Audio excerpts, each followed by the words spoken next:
All right. It's fight day.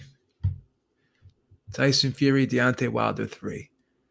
And for boxing fans like us, hardcore boxing fans, the morning of a big fight is like waking up to Christmas morning. It really is. And a lot of people weren't too keen on this fight, but I got to tell you, I'm giddy right now. I'm excited. I liked the build up. I liked the press conference this past Wednesday. The weigh-in was cool. I like the back and forth between both fighters. All the work is done, and now it's time to put all of that hard training into effect, and let's see how it plays out tonight. All the glove gate, all the spiking of the water, all the bullshit means nothing in about 12 to 16 hours, right? Means nothing. Means nothing. So there's something that really stuck out to me yesterday at the weigh-in, right? Well, I don't want to just say, well, I will say the one thing during the post weigh-in interview when Bernardo Osuna asked Wilder about why he bulked up and put on the extra pounds. He did say this. He goes, well, I've been pushing 350 in training camp so I could lay on my back. And if he lays on top of me, I could push him right off me. He's not going to be leaning on me this fight, right? So that stuck out to me, right? Because Deontay Wilder is stubborn, right? He's the type of guy where if you hit him, he wants to hit you right back, right? You do something to him, he wants to do it to you right back, right? Eye for an eye, right? Eye for an eye. That is his motto, basically. That's his code. That's what he lives by. You hurt me, I'm going to hurt you right back, right? He's a type of guy where he's a fight fire with fire guy, right? So there's an old saying in boxing, a couple old sayings in boxing, a couple old cliches, right? You don't box with a boxer and you don't punch with a puncher. But also, in my opinion, you don't maul with a mauler. So if this guy, Tyson Fury, was able to impose his weight and size and just physical attributes, he was able to impose all those things on you in that second fight, right? And you did bulk up for that fight as well. 231 is your highest weight to date at that particular time. Now 238 is your highest weight at this particular time, right? So if you put on the added weight and he was still leaning on you and still maneuvering you and pushing you back and controlling you physically, he was able to out leverage you on the inside, even with your added weight. So what do you do? Like do you just add more weight thinking that you're gonna out leverage him? He still outweighs you by 35 pounds. He still has the bigger frame. He's still the bigger man. He's still physically the stronger man when it comes to putting his weight on your weight, right? It's like a tug of war, right? You got one guy against three guys on the other end. One guy who weighs 200 pounds against three guys that weigh 180 pounds each. What are you going to do? You can't pull them past that line. What do you got to? The only way that you can put yourself in an advantageous situation is you release the rope and let them fall back, right? So in other words, you don't. If someone can out leverage you and they're pushing and leaning on you, right? You don't try to lean back. You let them come forward and you use their weight against them, right? So if he's going to try to grab you and lean on you, just like in the Usyk Joshua fight, Joshua in those middle rounds tried to out muscle and out manhandle Usyk on, in the mid-range area. He tried to grab him, pull him down, whatever. What did Usyk do? Slid back and stepped off to the side and let Joshua fall forward. Let him use his, fall forward. Let his own momentum knock him off balance and take him out of position, right? You don't try to push back with the guy. It didn't work in the second fight. How's it going to work in the third fight with eight added extra pounds? So in this situation, you don't try to out muscle and out leverage a guy who is just a master at using his size on the inside. He was throwing Vladimir Klitschko around like a rag doll in their fight, right? He was throwing Vladimir Klitschko around. So I've never seen anyone manhandle or outmuscle Tyson Fury when he decides to make it a grueling, mauling, rough and tumble physical fight on the inside. I've never seen anyone out manhandle him. And I just don't think Deontay Wilder, who doesn't have a history of fighting physical, doesn't have a history of mauling on the inside. He's a guy who likes space, right? He's a guy who likes to have distance so he can turn over that right hand, right? So by having Tyson Fury grab and lean on you, which he's going to do again, there's no way he's not going to use that 35-pound size advantage on the inside, right? By trying to counteract that with thinking you're going to push back with your added weight, the equation just doesn't add up, because you're carrying that extra weight and you're going to be carrying his weight at the same time. So by bench pressing 350 pounds is much different than having a guy 275 pounds push back. Okay, so you're trying to push the 270, but that 270 is also pushing back. The bar, no one's grabbing that bar and pushing it down on you as you're trying to press it. So you're in control of that bar. If a guy is able to out leverage you, you are not in control of the situation. It's just like even in MMA, when you have a guy who's the better striker versus the guy who's the better grappler. What does the striker do? When the grappler comes forward, he slides back and he keeps his hands out in front of him and he pushes the guy down. So he never lets that guy get close. So if someone is better at mauling you on the inside, you try to push him, keep him away from you. And if he grabs you, right, you're constantly just trying to, you slide, duck down your head, and you push off and you slide back and let him fall forward. Let him knock himself out of position. And as he's falling forward, you slide over to the side. Then you shoot the right hand over the top as he's falling forward. Okay? So just like footwork beat Anthony Joshua in the Usyk fight, footwork is needed in this fight for Deontay Wilder. And I just haven't seen great footwork in any of those training footages. I know Malik Scott loves to say, oh, well, this wasn't choreographed. I think it was choreographed, the pad work.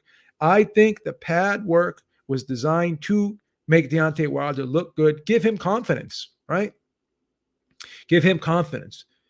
Putting all this selective training footage up, on Twitter and Instagram and all these social media networks. So you went out of your way to put up the footage that made him look good, you thought. But once again, during that footage, I'm not seeing Malik Scott crowding Deontay Wilder, trying to force him back, trying to give him uncomfortable situations where he's not going to have the space to turn over those shots. And then I'm seeing Deontay Wilder throw the body shots, standing in center line, basically slapping, throwing arm punches. He's not really bending his knees and ripping and digging those shots. See, when I watch Tyson Fury do things, right, they're instinctive. When I watch Deontay Wilder do things, they're very forced and telegraphed, right? He has to think and put a concerted effort into doing something before he does it, right? He does have a good 1-2. He has a very underrated jab. There are times when he will throw that perfect 1-2 down the pike, and it's hard to deal with, right? But for a great majority of the fight, what he will do is just kind of paw with that left hand and leave it out there, basically advertising the right hand's coming. It's like a bow and arrow. Jermaine Taylor used to do it all the time. He'd go like this and pull back and then throw the right hand.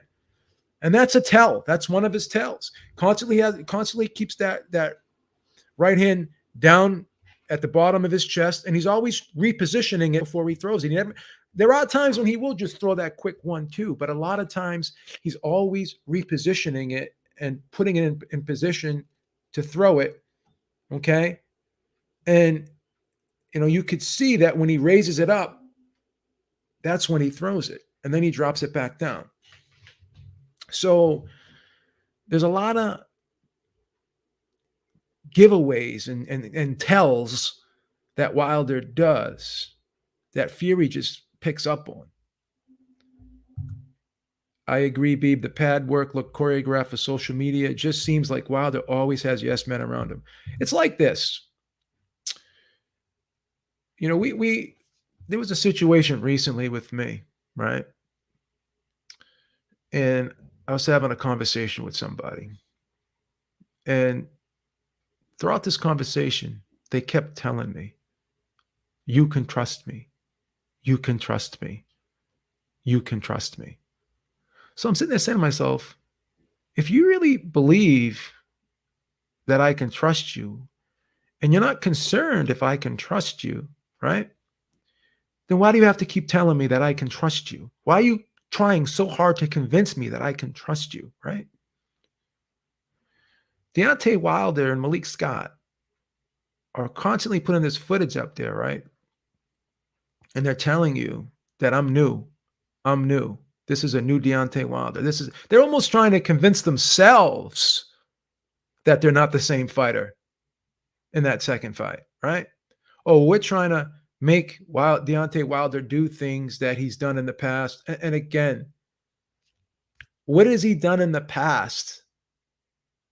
Like he never was this real methodical, cerebral type guy. I mean, he was an extremely athletically gifted individual, always had a beautiful right hand, very underrated jab, but he was never a body puncher his whole career. Never a big body puncher, never a combination puncher, never a guy who fought on the inside. And he was just never a good defensive fighter, right?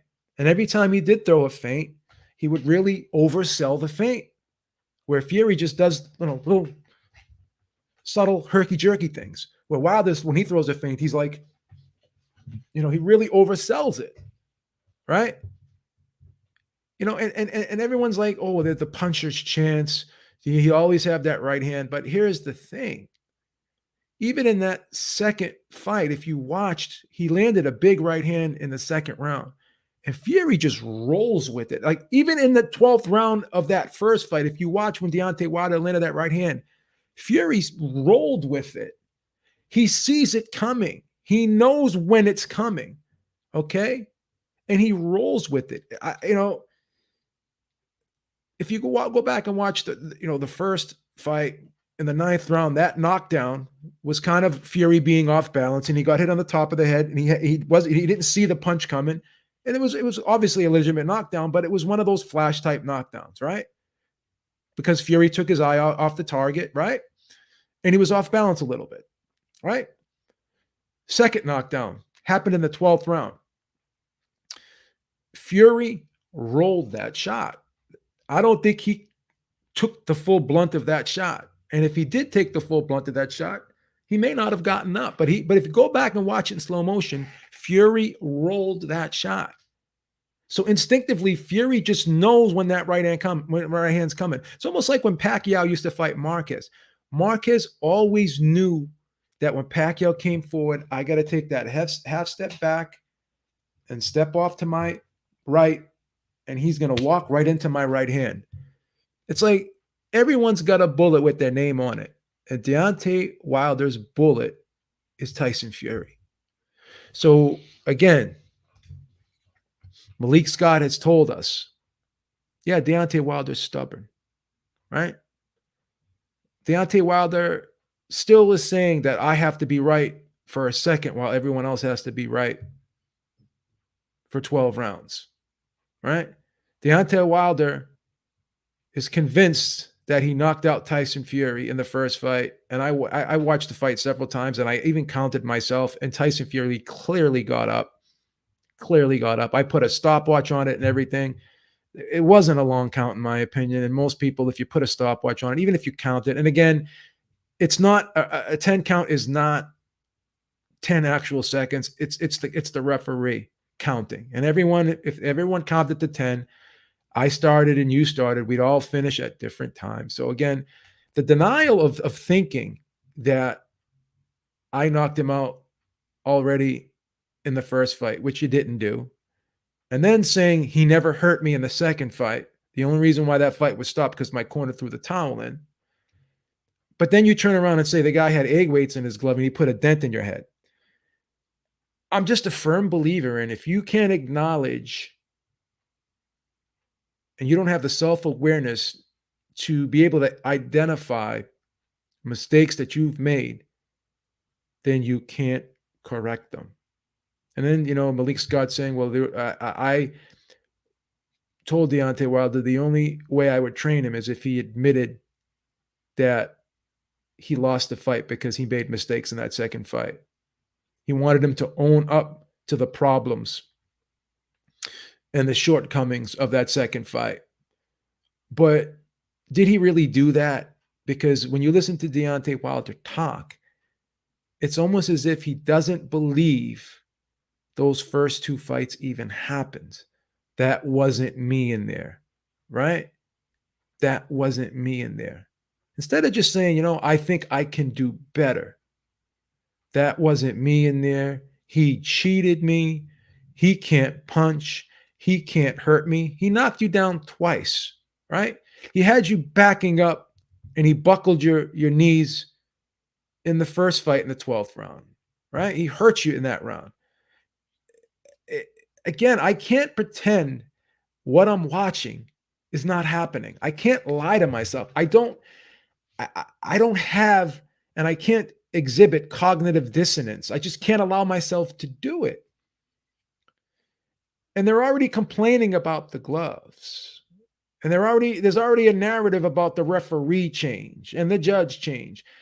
So if you're already complaining before the fight even starts, that shows me that you're concerned, right? You're concerned.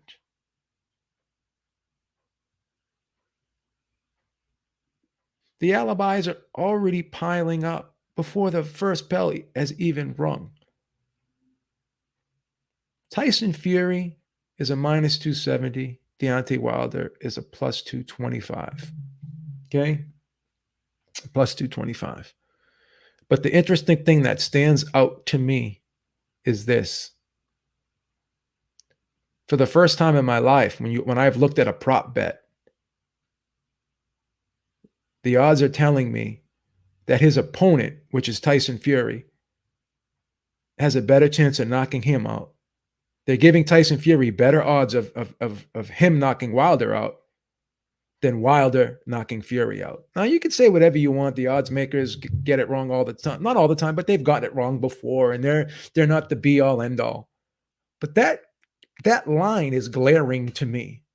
That line just jumps right out at me. When have you ever seen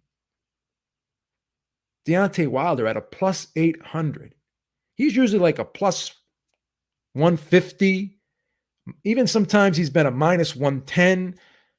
Like, I've never seen him at a plus 800 to win this fight by knockout.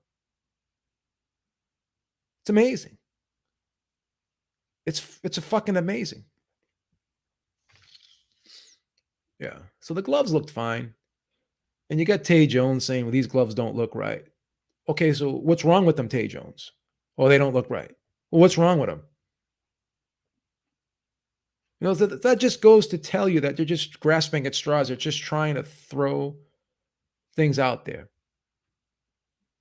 So the fact that Deontay Wilder did come in at 238, I think it's going to make him slower. I think it's going to make him less explosive, right? I think it's going to make him more sluggish. I think he's going to have a harder time carrying his extra weight as well as Fury's extra weight, right? I don't see any improvements in footwork. I don't see any defensive adjustments in that training footage. All I'm seeing is a guy being given a good amount of space to throw the combinations at the distance and in the position that he wants to throw them in. If you go back and you watch Freddie Roach do pads with Manny Pacquiao, Freddie Roach is coming forward. He's pressuring Manny Pacquiao. He's nudging him. He's pushing him. He's telling Pacquiao, pivot out, slide back. Like they're simulating real fighting. All I'm doing is seeing Malik Scott stand in one spot, and then I'm seeing him over exaggerate when Deontay Wilder lands the right hand. He's going home like that, and then they're showing footage of Malik Scott throwing up after Deontay Wilder hit him with a body shot. I mean, come on, this isn't choreographed, really? So going back to what I said, to my situation, right?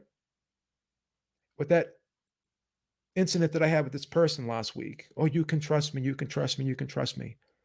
All I'm hearing Malik Scott saying is, well, this isn't choreographed. This isn't choreographed. This isn't choreographed. Why do you have to keep telling us it's not choreographed? If it's not choreographed, it should go without saying. So to me, they are trying to convince themselves. I think Malik Scott is trying to convince Deontay Wilder that he's a new person, right? You don't have to keep saying it over and over again if you believed it. Just say, Deontay Wilder will be better for this fight. We've come up with a better game plan. We've seen some things that Deontay Wilder can do to exploit Fury in this fight, right? That's all you got to say. Oh, well, this is a new and improved Deontay Wilder. I'm not adding anything. There's been things in his toolbox that he hasn't been using. What the fuck are they?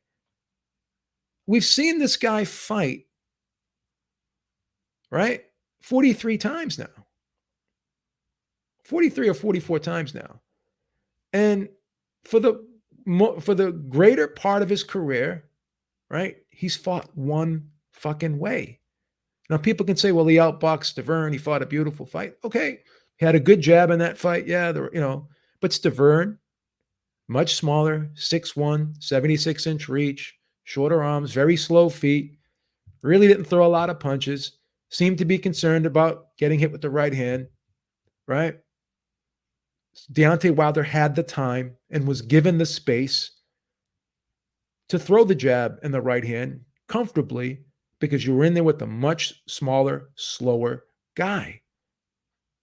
With all due respect to Bermane Stiverne, he's not the fastest guy in the world with his hands and, more importantly, with his feet. Okay? So, he like Bermane Stiverne threw 300 punches in that fight. Well, you can say, well, it was because of what Deontay Wilder was doing. But Deontay Wilder didn't throw a lot of punches in that fight either, right? He didn't throw a lot of punches in that fight either. And that was a long time ago. That was like back in, I think, 2013, right? It's now 8 years later, right? And Wilder has just been, from that point on, he's been knocking guys out until he had the draw with Fury, right? So you're not going to sit there and tell me that you're going to rewire this guy mentally when I hear him talk and I just watch him train. I'm not seeing a different person. I'm just not.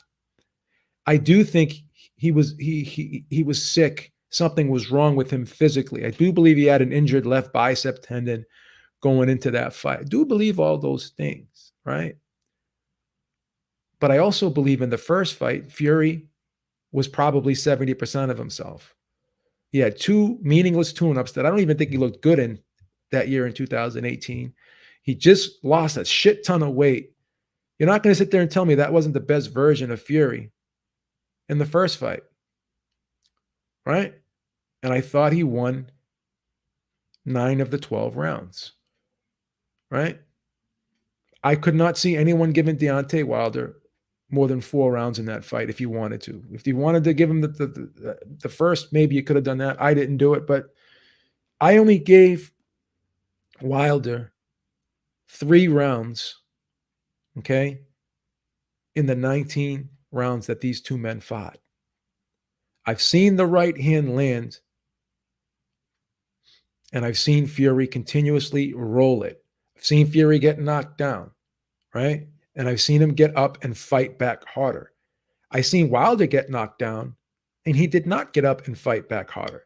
Oh, well, he got hit in the air and his equilibrium wasn't right. Well, again, Tyson Fury got hit right in the temple area in the 9th round. His equilibrium was fine when he got up, right?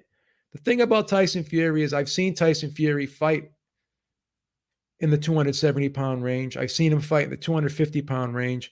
I've seen him outbox guys. I've seen him outfight guys. I've seen him counterpunch. I've seen him fight a whole fight southpaw. I've seen the guy fight at various weights throughout his career, and I've seen the guy win in various ways. I've seen him, like I said, in the Steve Cunningham fight, when he was having problems with the movement, what did he do? He made it a physical fight.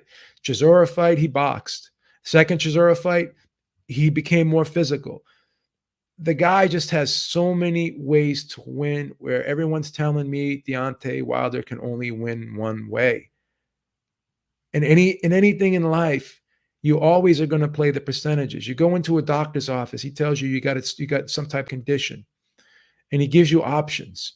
You're always going to go with the option that has the highest success rate. You're not going to bet on a puncher's chance in your life in situations. So how can you just bet on a puncher's chance in this fight when the puncher's chance never materialized in the first 2 fights? If he wasn't going to knock him out in that first fight, in that 12th round, then I think the chances are slim. He's a plus 800, guys, right now to stop Tyson Fury. And again, you can criticize the odds makers and say, "Oh, well, they've been wrong before, and they probably will be wrong this time." But when that number just jumps out at me, plus 800, right? Plus 800. When Deontay Wilder gets hit, or even when he hurts somebody, his adrenaline starts flowing and seems to get overexcited, overzealous, and that's when all the technique gets thrown out the window. Seen it happen. Even in the first Stavern fight, when he hurt Stavern, he started flailing and throwing wild punches after he hurt him. Then when he gets hurt, he starts flailing and throwing wild punches back at his opponent. He's been doing it his whole career. All of a sudden, Malik Scott's going to come in and take that away. I don't see it coming. I think this is going to be a one-sided, brutal beatdown of Deontay Wilder tonight. And I think Fury will stop him in 7 rounds again. Because if Deontay Wilder's strategy is, I'm going to fight fire with fire, I'm going to put on extra weight so I can push this guy. You're not going to push this guy back. You guys get in a clinch and he's pushing you and you're pushing him. He's always going to have the leverage on you because he's outweighing you by 35 pounds. He has the bigger bone structure. He's just naturally a bigger guy, and he just knows how to use his weight properly. You've never used your weight properly. Well, not saying properly, but you've never used your weight on the inside in a physical capacity. You've never out-mauled anybody.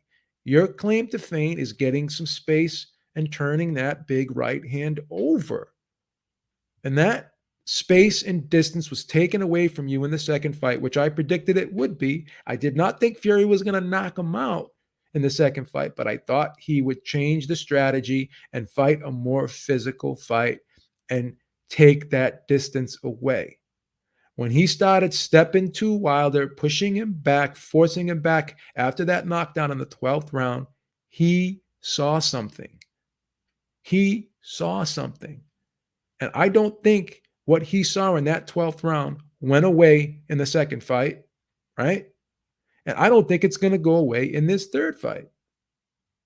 I just don't see it, right? So there's no way I can just bet on a puncher's chance, a Hail Mary pass, a power ball. I don't like when people just say, trust me, trust me. And that's what I feel what Malik Scott is doing to me right now. Constantly trying to reassure us that what we saw for 42, what was it? 40, he's 42, 1-1. So for what we saw for 44 fights, we're being told that that is not real. That was a mirage. For what we saw for 44 fights was not the real Deontay Wilder, right? That's what we're being told, right? Do you believe it? Just because Malik Scott's telling you that? Oh, our pad work is not choreographed. Over and over again saying our pad work is not choreographed, right? It's like when you meet a girl and you want to get that punani, right? You want to hit the skins, right? And you have to keep telling her, oh no, I don't want to just be with you because I want to have sex with you. I really like you. I really like you. I really like you. And you know full well you don't want a relationship with this girl. You just want to hit it. But because you want to hit it, you got to convince her that you want more so you can make her feel comfortable, right? You got to convince her that you just don't want to hit and run. You don't want to smash and dash. You got to convince her of that, right? That's how I feel. That's how I feel that Malik Scott is doing. I feel like Malik Scott is trying to convince us that everything that we've seen, he's even trying to convince Deontay Wilder, champ, that's not who you are. You're better than that. And that's fine. You could tell a fighter, hey, I think you can fight better than what you showed in that second fight. But I'm listening to Deontay Wilder talk. Oh, even like with Bernardo Asuna in that interview after the weigh-in, right? Oh, Beeb, you're putting too much into it. Nah. Deontay Wilder has a way of just telling on himself. He just reveals things. Like you can tell when he says certain things that, that's what he means. He just gives shit away sometimes, right? And he's saying, I am a new and improved, I am a brand new Deontay Wilder. I've been reinvented. Do you believe that? Do you believe that? With all due respect to Malik Scott, I don't disrespect any man that stepped in that ring, right?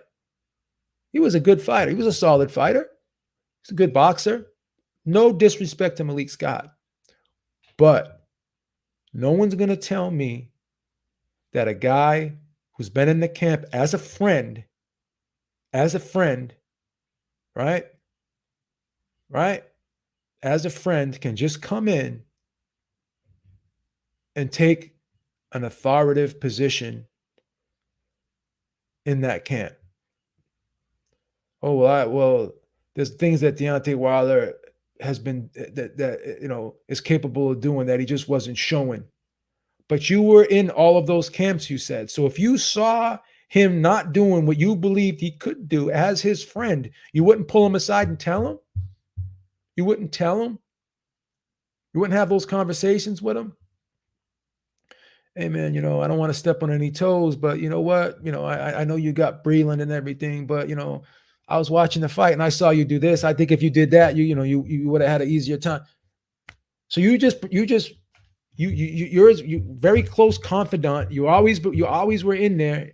You were his friend, and you saw all these things, right? But you never did anything. All of a sudden, now you're gonna say something to him? Dude, we're being conned here. Malik Scott, with all due respect, is fucking trying to con us. They are trying to tell us that what we saw for 44 fights was not real. It was a mirage, right? And if we're looking at this objectively, right, we cannot allow ourselves to be intellectually dishonest, even if others are, right? And if you want Wilder to win, and if you're a big Wilder fan, then you fucking root with all of your heart for this man, okay? I want you to root with all of your heart for this man. If that's what you want to do, I'm not here to change anybody's mind. I'm not here to tell you you're a jerk, you're an idiot. I'm not here to criticize anybody's opinion. But I got to tell you, right? I'm being 100% as objective as I can be, right? Oh, you're a Fury, you're a Wilder hater, you're a Fury lover. I'm a huge Fury fan, but I don't ride with him on everything. He did test positive for nandrolone, right? Back in 2015 or whatever. I think it was 2015 in the Christian Hammer fight, whatever, right? Do believe that. I don't believe his excuse with the boar meat. Don't believe that, right? The whole situation when he walked away from the sport, right? After the Klitschko fight. I mean, he was getting stripped by the IBF. He was in the process of having an investigation by UCAD for the PED test situation, right? So he was probably going to get stripped of all those titles anyways. And he probably couldn't, more than likely, could not fight because of that investigation, right? So he was going to get stripped of those belts anyways, in my opinion. Could that have put him in that depressive state? Yeah. Regardless of what he says, he was in a bad situation because he was under investigation for the failed PED test, and because the IBF stripped him because he wasn't going to fight that their mandatory whatever. So he was going to get tied up regardless, and he may have been able to fight Klitschko, but afterwards, when they went through that investigation, I don't think he was going to be able to fight in the UK. So he probably would have had to fight in the United States or Germany, whatever.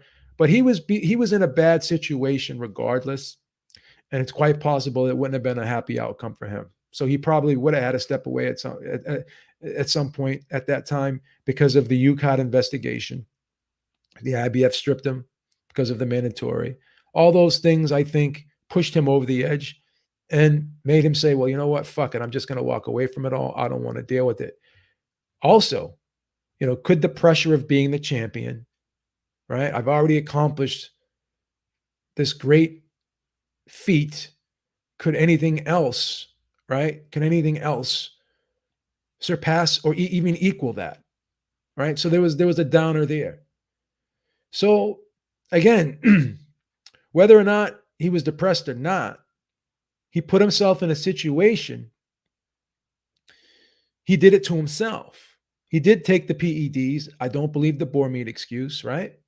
So he was going to be under investigation by UCAD, right? So there was the pressure of him losing his boxing license, and then the sanctioning bodies could have stripped him pending that investigation if they decided to, right?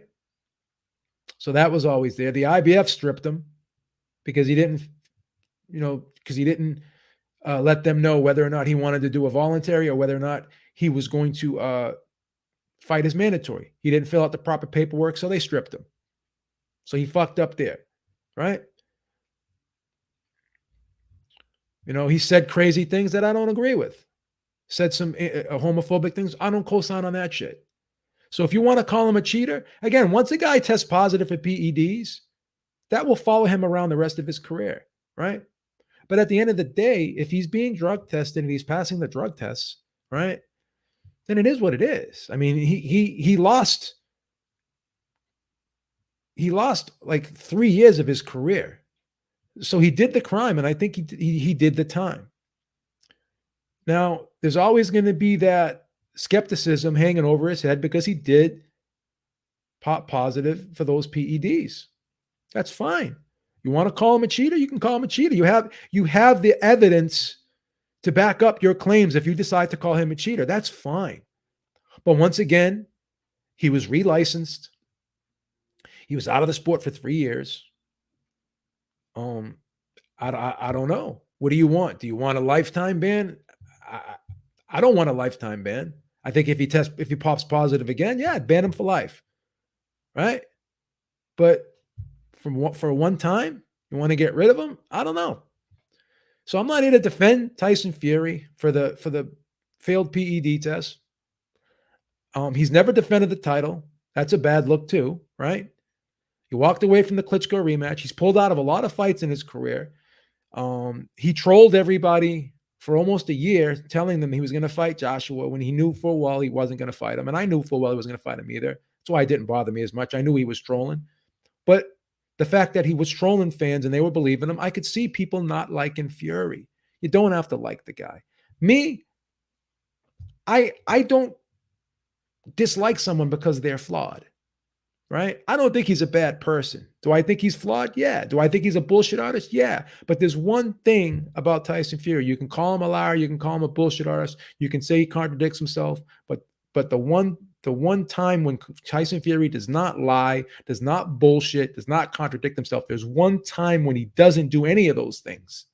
One time. And that's when he steps in that ring and actually fights. There's no lie in Tyson Fury when he's in that fucking ring, right? I get a kick out of Tyson Fury. I do like his personality. Sometimes people get aggravated by it. It can be irritating to some people because he does bullshit a lot, because he does say outlandish things. But I take it with a grain of salt. I don't think he's a malicious, hurtful person. I really don't think he is, right? I just don't think.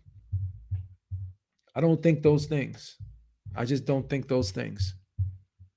I can relate to Tyson Fury because of the depression thing. I have depression, right? Whether you want to believe, and you could say that, and if you have every right to say that depression is bullshit if you want. You don't have to believe it if you don't want to. I'm not going to say you should believe it. You could believe whatever you want. If you think the COVID test was fake, that's your decision. I'm not here to change anybody's mind, right? But I know Tyson Fury does have a checkered past. I'm not here to defend it, right? So just because I'm picking him to win, and just because I like Tyson Fury, I'm a fan of his as a fighter, and I do get a kick out of his personality. I do love, the shit talking. I do get a kick out of the shit talking. I do like how he promotes the fight. I like all that shit. I get a kick out of it, right? I do. But I can't defend the positive PED test. I can't defend the fact that he's never defended the title. I can't defend the fact that he contradicts himself. I can't defend the fact that he trolled everybody for a year and led them to believe something that wasn't true. I can't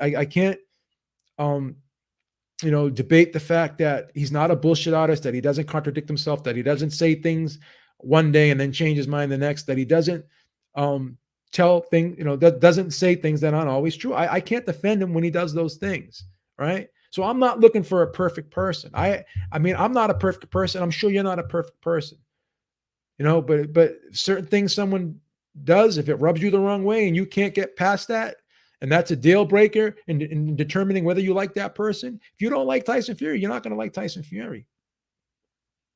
One thing I do know about Tyson Fury, though, is when he does get in that ring, he's always been prepared. He's always been ready.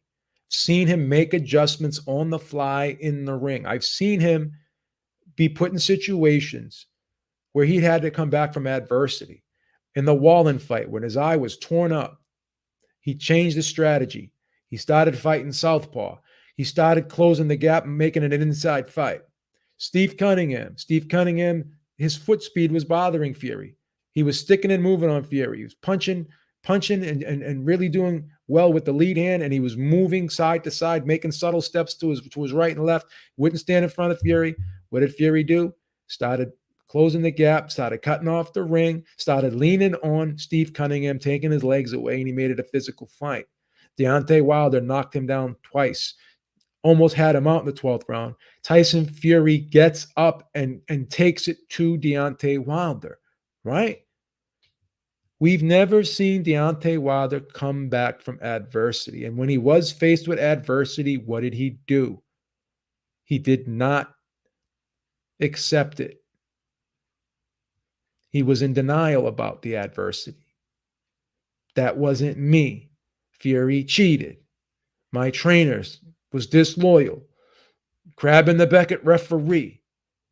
And I'm not trying to rehash all those things, but what I am trying to say is if you can't admit that you made a mistake, right? If you can't acknowledge and have the self-awareness to say, I made those mistakes. There's things in there that I could have done better. If you can't acknowledge that, if it's always everyone else's fault except your own, then there's no way you're going to be able to correct the problem, in my opinion. In my opinion. And if someone keeps telling you over and over again, this isn't choreographed, this isn't choreographed, this isn't choreographed, or you can trust me, you can trust me, you can trust me. Whenever someone keeps telling me something over and over again, going out of their way to convince me of something, right? That's a red flag to me. So to me, that training footage was choreographed, in my opinion. It was put out there to give Deontay Wilder confidence, right? That's what I believe. All right. I didn't see much of any footage being put out there for Tyson Fury. I just didn't. I didn't.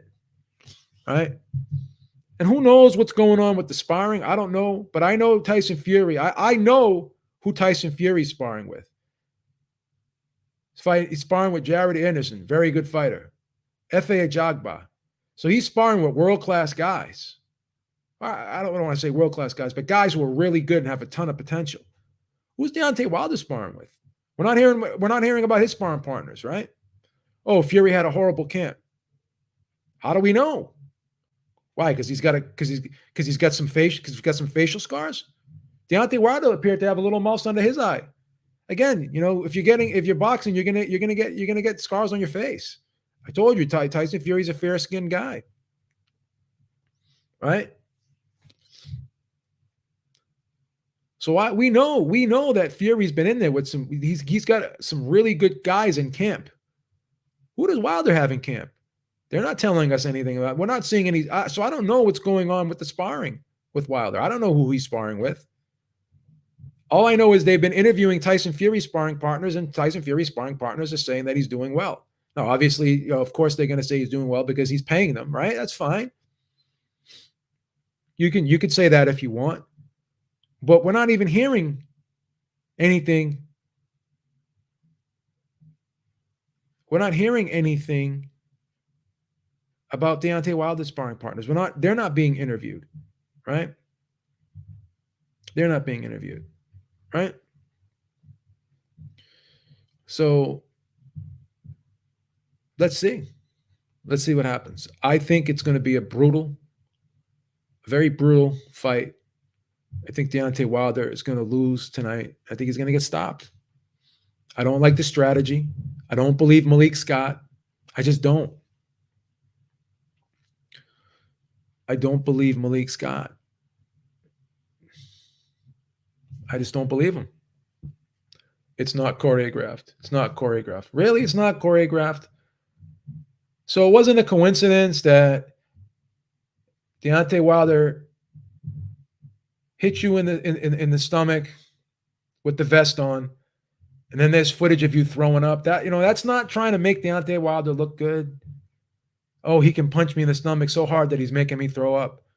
You're not trying to send a message that Deontay Wilder's body punching is super duper power. Like, come on, man. This shit is choreographed. That's not. So you're gonna sit there and tell me that wasn't choreographed. Then he tried to walk it back and saying, "Oh well, I had I drank something, I had heartburn or whatever, and it got stuck in there, and he hit me." Really? Come on, bro. The shit just isn't believable. The shit's just not believable, man.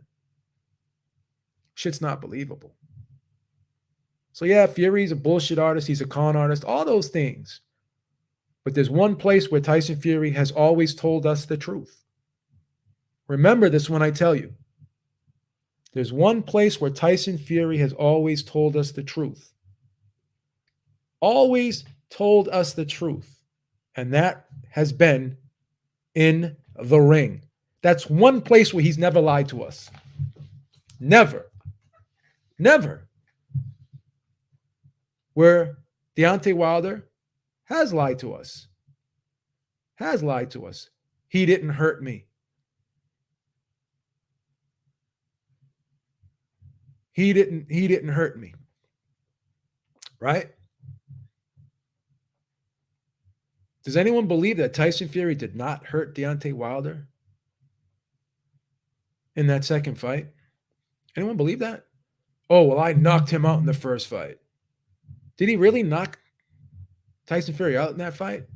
If Tyson Fury got up and fought back harder and actually hurt him, right? So the one place Tyson Fury does not lie, he lies. Don't get me wrong. He's a bullshit artist. He's a con artist. Don't get me wrong. I'm not here to defend Tyson Fury's character. I'm not here to defend Tyson Fury's character at all. I can't. And one thing I can tell you is he's not in denial when he talks about what's going on in that ring. He's a student of the game, right? Oh, well, you know, he wasn't with Sugar Hill that long. So if he was with Sugar Hill for just a short period of time and everyone says he could learn, then why can't Deontay Wilder? Because here's a couple things. Fury has been in that Kronk's gym before. He's been in that Kronk's gym before. He's familiar with that system. He's sparred fighters in that gym. He's worked with Emmanuel Stewart before. Emmanuel Stewart said that he watched Tyson Fury train when he was in my gym. So he's been in that gym before. So he's familiar with that style, right? And Tyson Fury has fought and adapted and won fights, as I said, not to sound redundant, in a multiple types of ways. Okay? You're not going to tell me that someone who has 44 fights and has fought the same way for those 44 fights can change in the 45th fight at 36 years old. You're just not going to tell me. Fury outboxed Deontay Wilder in the first fight, and he outfought him in the second fight. So what else is there to talk about? If you can't outbox the guy and you can't outfight the guy, and the guy can take your right hand and get up from it, right? Get up from it and win the remainder of the round and hurt you and push you back, right? Again, I'm giving Deontay Wilder the benefit of the doubt. I do think he had a compromised left arm in the second fight, right? I do believe that, right? I also do believe he looked like he was a little bit under the weather. Do believe that, right? But I also believe that Tyson Fury was not the best version of himself in that first fight, and I had him winning 9 out of 12 rounds. And I even said before that fight going in, I said even a 70% Tyson Fury would beat 100% Deontay Wilder, and no one's 100%. Shelly Finkel said that in the first fight, Deontay Wilder was 70%, right? And he also said that Wilder was 50% for the second fight. And supposedly he had some issues in both Luis Ortiz fights. So you have to start asking yourself, right? I'm not even disputing that there were issues in all those fights because every fighter is going to have issues, right? No one's 100% going into a fight, right? But at this stage of his career, you have to ask yourself, are these training camps becoming too much for Deontay Wilder? Is his body starting to break down? Had a broken right hand. Had issues with his right forearm. Had issues with both bicep tendons, right? Now at this advanced age, he wants to pack on all this weight, right?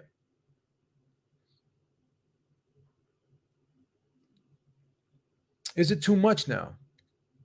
Is the body giving him signals, telling him that, you know what? Maybe it's time to start thinking about doing something else. He's even talked about retirement in interviews recently.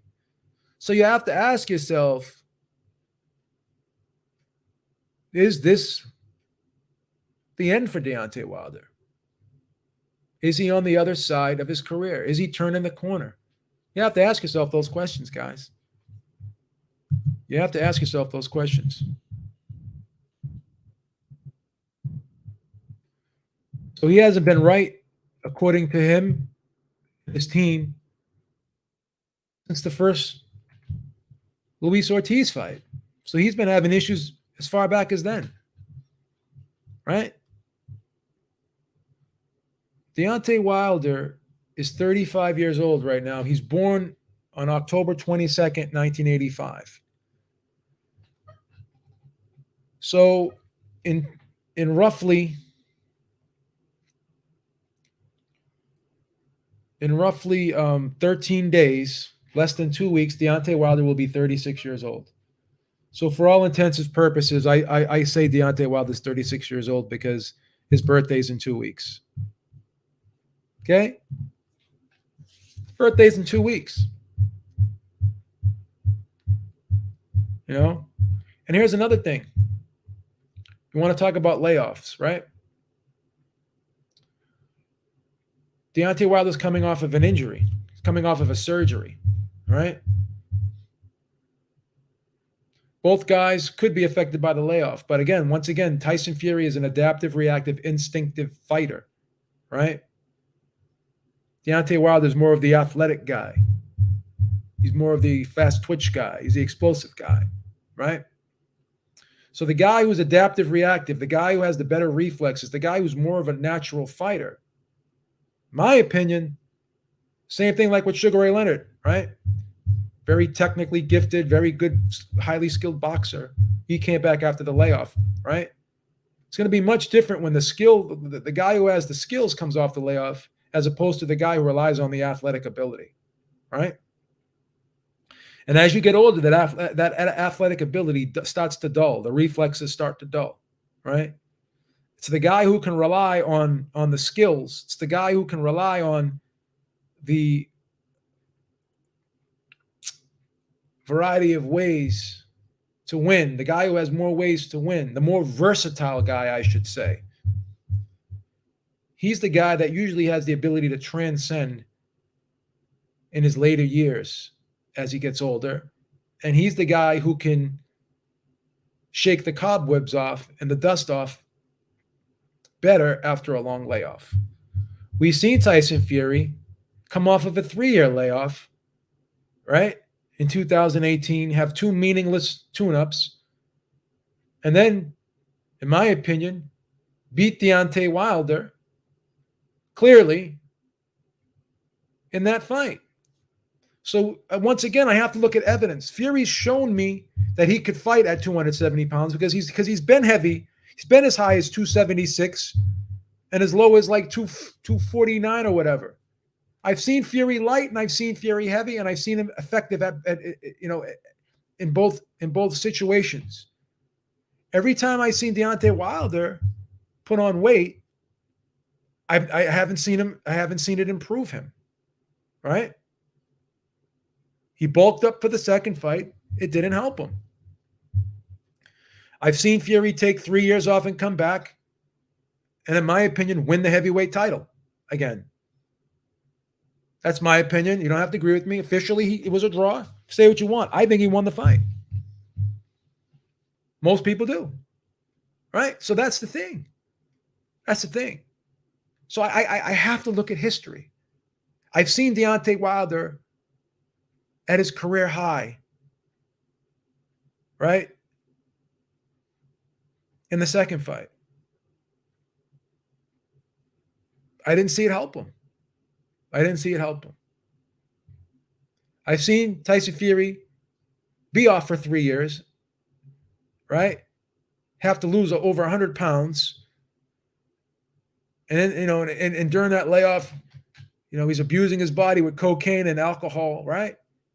Tyson Fury was probably the worst version of himself in that first fight. He couldn't have been any lower. That was the time. That was when the iron was hot. That was the time to strike for Deontay Wilder. And even then, he could not knock Tyson Fury out when Tyson Fury was at his worst, when Tyson Fury was at his lowest. And I'm just supposed to ignore that like it never fucking happened. Can't do it, guys. Can't do it, guys. You know? And if you want Wilder to win, then that's great. You want Wilder to win? That's great. But if you want me to give you an objective breakdown on how I think this fight is going to go, and I take away the emotion, and I look at the data, and I look at the history, then it all of that points in the direction of Fury. It does. All of that points in the direction of Fury. Just my opinion. That wasn't the best version of Deontay Wilder in the second fight, but that was far from the best version of Tyson Fury in the first fight. So even if we take both guys at 85% for this third fight, I have to go with the better skilled fighter. I have to go with the guy that I've seen outbox Deontay Wilder in the first fight and outfight him in the second. Right? And I do believe Deontay Wilder carrying that extra weight will slow him down because he has the smaller frame and he's not used to carrying the heavyweight where Tyson Fury is used to carrying the heavyweight. And people are like, oh, well, Tyson Fury put on weight too. Again, he gets on the scale fully clothed with his shoes and clothes on and a hat on. I'm going to guess he probably weighed in at about 273, which is pretty similar to what he weighed in at the first fight. So it is what it is. I think Tyson Fury is the same. Deontay Wilder's worse. Tissues tonight, Beeb. Wilder gonna rock the world. I mean, I don't know. The only time I ever cried in my life, well, I can't say that, but I've never cried. The only time I cried over a fight was when Sugar Ray Leonard lost to Hector Camacho. You know, I love Sugar Ray Leonard, but once again, as much as I love Sugar Ray Leonard, he's my favorite fighter of all time. In that second Tommy Hearns fight, I thought he clearly lost the fight. I wasn't gonna cap for him and say he won the fight when I thought he lost it. I thought it was bullshit what he did to Donnie Lalonde, making Donnie Lalonde come down to 168 and having to put his 175-pound title on the line, as well as them fighting for the vacant 168-pound title. I don't think Donnie Lalonde should have had to put his 175-pound title on the line. I don't believe that. So I'm objective, guys. Even if I love you and I'm your best friend, if I think you're doing something that's fucked up, I'm going to tell you you're doing something that's fucked up. As much as I love Sugar Ray Leonard, I thought he lost the second Tommy Hearns fight clearly. Thought he clearly lost it. I had him losing the fight.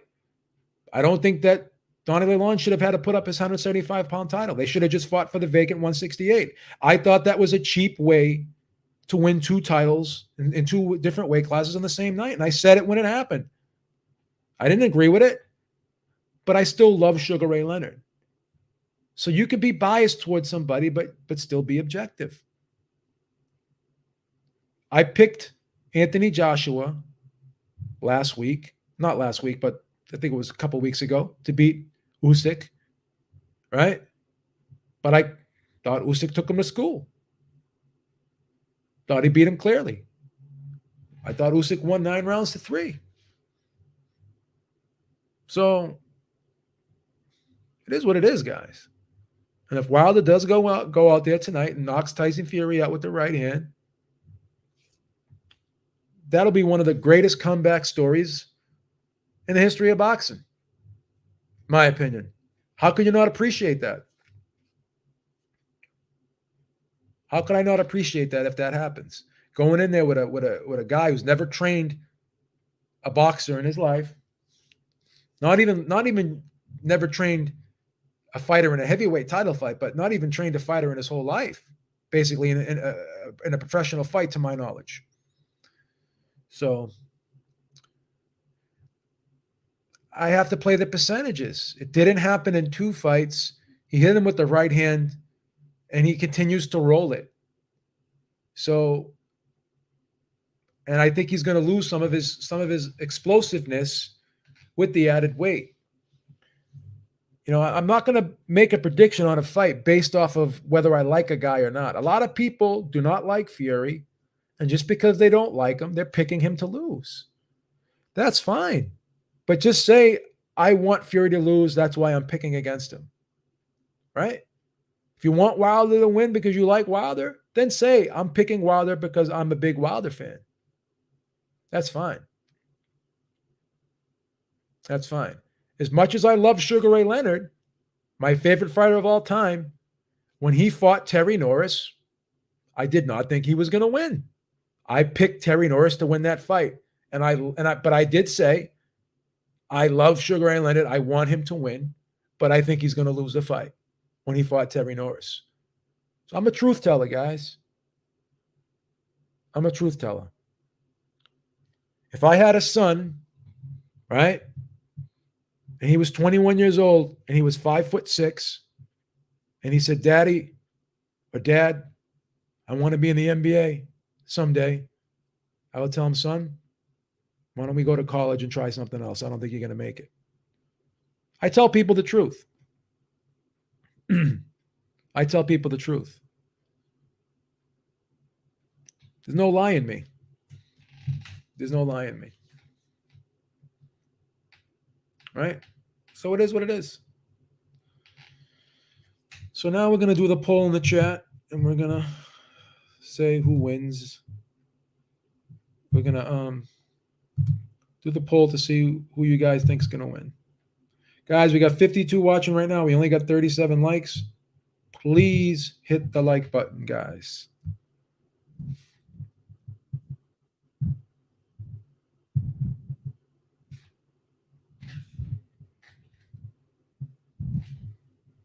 Please hit the like button.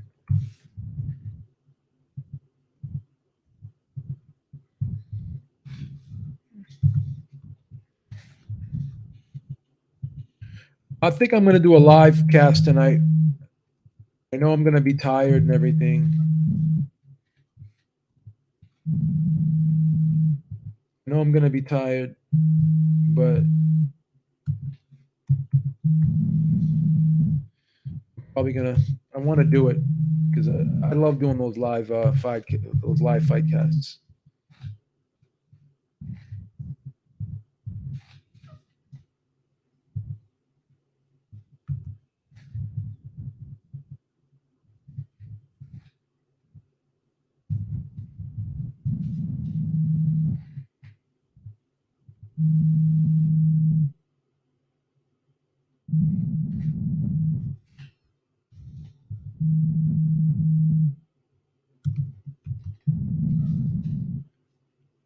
So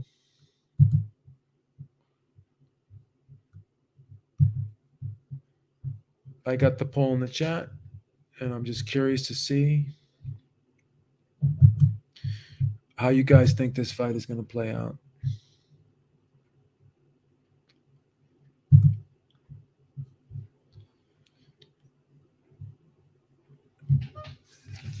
Let's see. Yeah, I'm gonna do the fight cast. I'm gonna do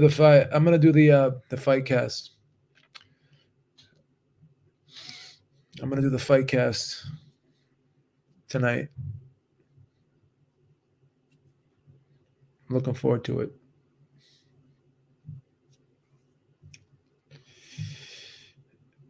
Yeah, I'm gonna do the fight cast tonight, and we're gonna see. And I want to see, see what you guys say.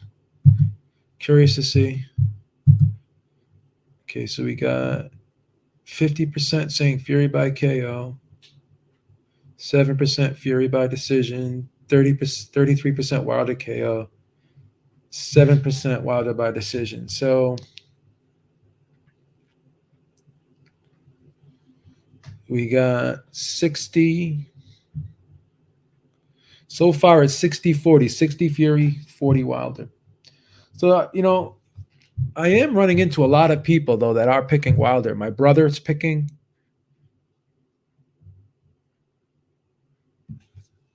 Wilder is picking. Excuse me, Wilder. My brother's picking Wilder. My friend's picking Wilder. A couple people on the panel that we had picking Wilder. So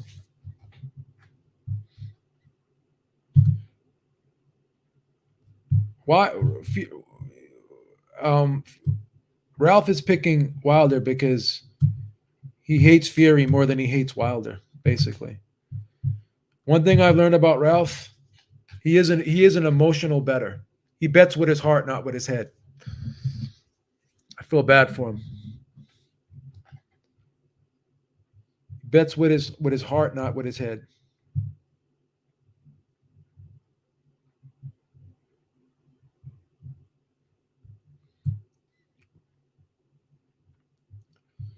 Yeah, that's my opinion. So let's see. Let's see. So right now we got 53 Fury KO, 12 by decision. And we got 28 Wilder KO, 11 Wilder decision.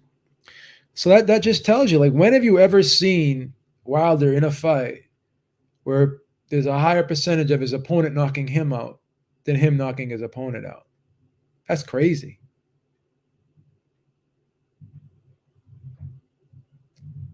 That's crazy. So right now we're at 63% to 37% for Wilder. Great undercard tonight too, guys. Great undercard tonight too. I'm looking forward to it.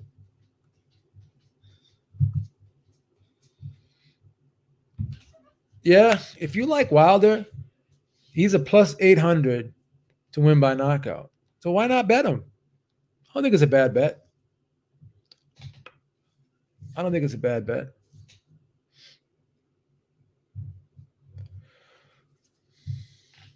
Yeah, I mean, I don't have. I mean, I don't think it's a horrible bet. It's a value play if you believe that's what's going to happen. There's nothing wrong with that. I can't hate that pick. I want to see. I'm going to stay on a little longer because I want more people to. Got 49 people watching right now. I would kindly ask everyone to vote in this poll if they would. I'm just curious to see what everyone's opinion is.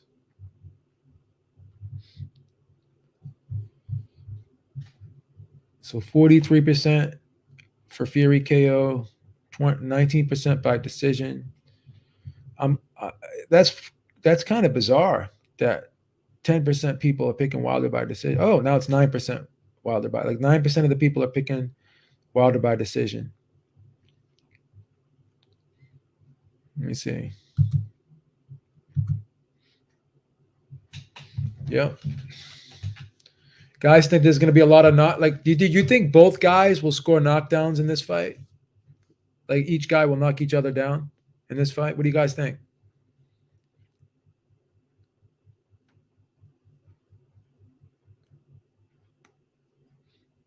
I'm curious to see.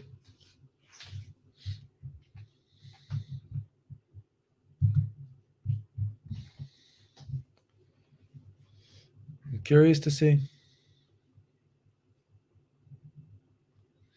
Dying to see. What do you guys think about this whole glove controversy so far? Think that's gonna? You think there's gonna be a bunch of controversy?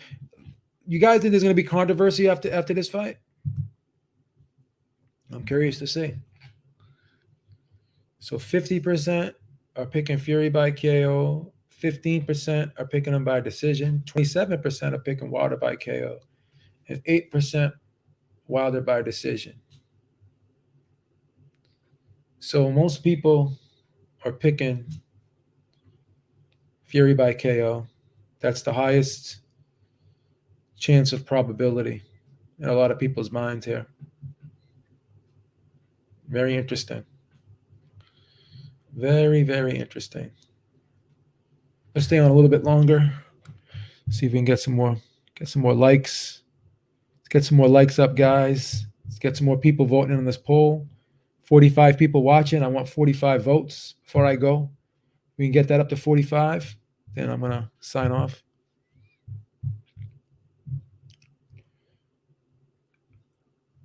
You know, and here's another thing. Malik Scott was asked if he would throw in the towel if he sees while they're getting beat up in this fight. And he said there is no chance, no matter what the situation is,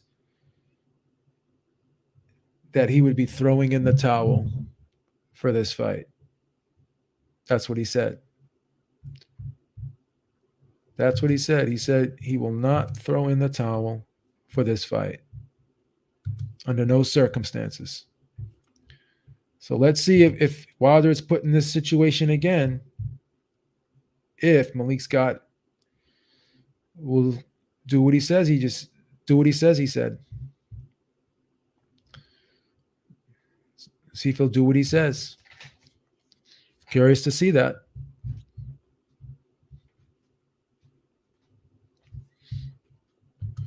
Ralph, what do you think of you? What do you think of your dude Anthony Joshua, Ralph? Ralph, you think Joshua's going to win the rematch? What do you think? What do you think, Ralph? Curious to see what Ralph says about Anthony Joshua, if he's going to jump off that Anthony Joshua hype train. Well, I don't want to say hype train, but, you know, we already know that Ralph will ride with Joshua unconditionally. So we'll see. 28 votes. Give me 20 more votes, guys. I want everyone to vote. So Wilder has a 7% chance to win a decision in this fight. I'm amazed how everyone's picking Fury by KO. I'm amazed. I am amazed.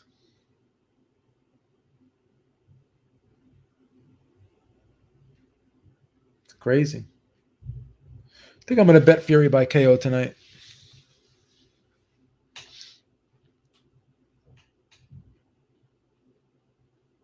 think I'm going to bet Fury by KO tonight.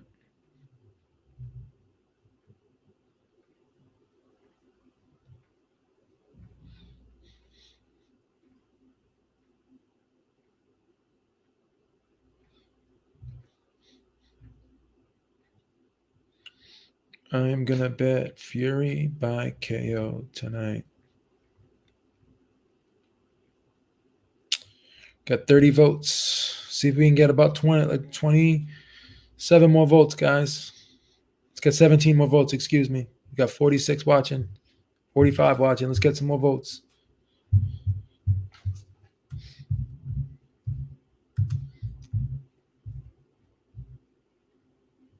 Oh, now AJ stands a chance. Ryan says bet the house on Fury by KO. I think I'm going to do that. Oh, thank you for that. Yeah, a friend suggested that to me. Make it black. I think I'm going to stick with it. Make the trim black. I'm going to go. Centurion Son says I'm rooting for Wilder, but it's tough. Yeah. I'm rooting for Wilder, but it is tough.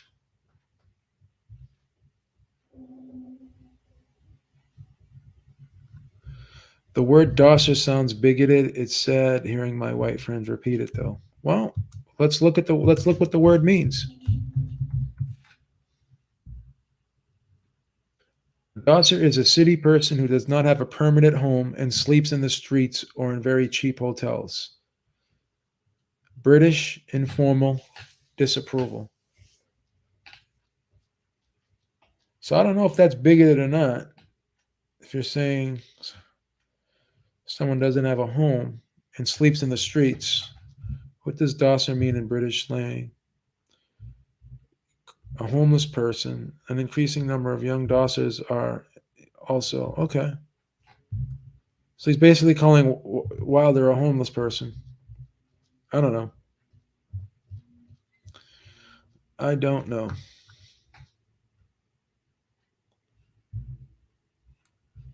Murph says AJ loses to Wilder also.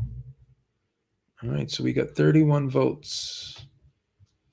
We got 48% Wilder by KO, 32 Wilder by KO, 6 Wilder by decision, 13% Fury by decision. 40 plus 13. So we got 61%. 61% for Fury and 38% for Wilder.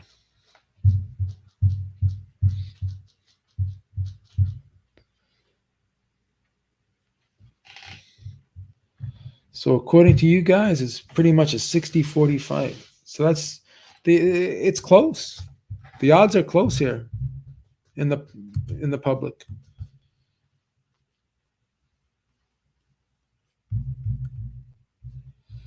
Yeah.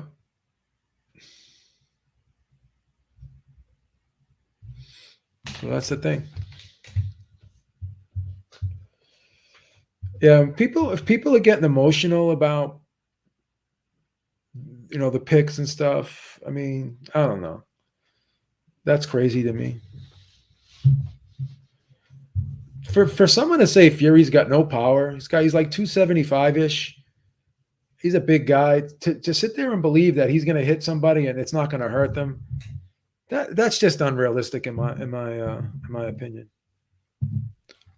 To sit there and say that a guy who's 275 pounds, I would ask Wilder that. I would ask it to him in a respectful way. I'm gonna say, you said that you don't believe Fury has power and he didn't hurt you in the fight. I said, do you really believe that someone Fury's size doesn't have the ability to hurt? I would no, I would just I would say this. I would say, Tyson Fury is a big guy, 275 pounds. Do you believe that he doesn't have the do you really believe he doesn't have the ability to hurt you in a fight? That's what I would ask him. So we got 32 votes, 40 people watching. Get 8 more votes, man. See if we can get 8 more votes. Love to get 8 more votes if we could. If not, it's okay. Get him, H. H is torching Ralph in the chat. He's torching him up. MX gloves have not been banned for a while. This is a false statement.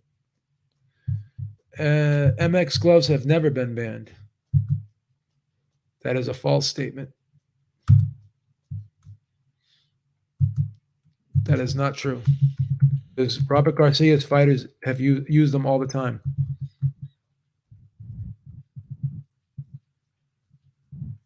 That is not true.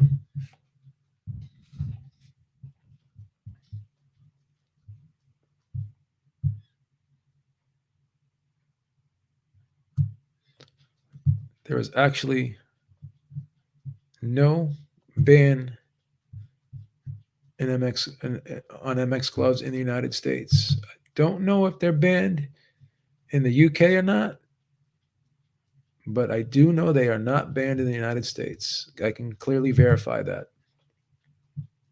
That is false.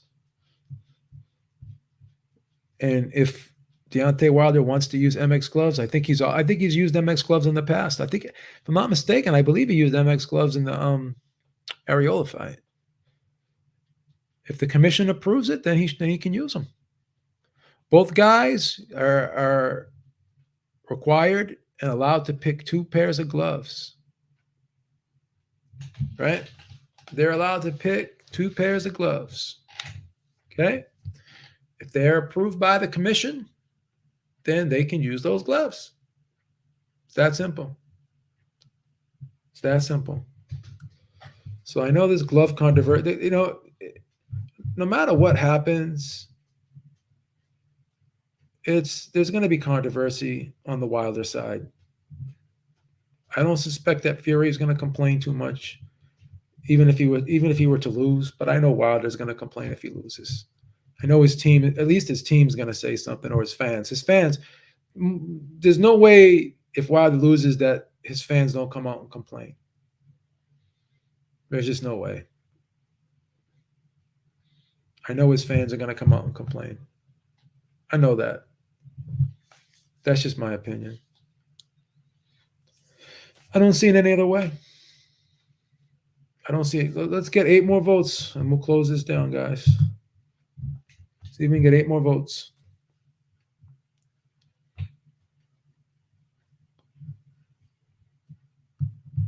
Oh, did I just close the poll?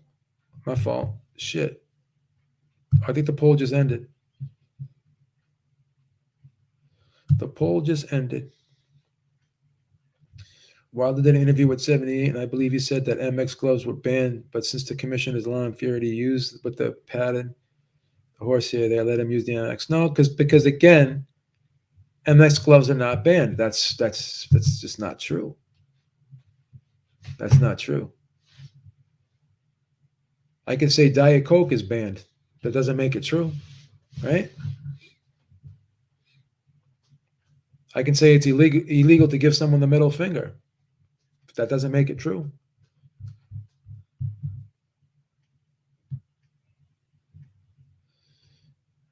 So we'll see. Anybody can say anything. It doesn't make it true. All right, guys. I am looking forward to the fight. I'm very excited about this fight. And like I said, I'm going to be doing a live cast for this fight. So I hope you all join me tonight. I know it's going to be late for the UK people, but I hope that everyone joins me tonight. And make sure you check out the Ringside Reporter podcast on Sunday at 6 p.m. Eastern Time. That should be a banger of a show. All right, guys, until next time, Beaver's out. I will talk to y'all soon. Have a great day. And as always, stay safe. Peace.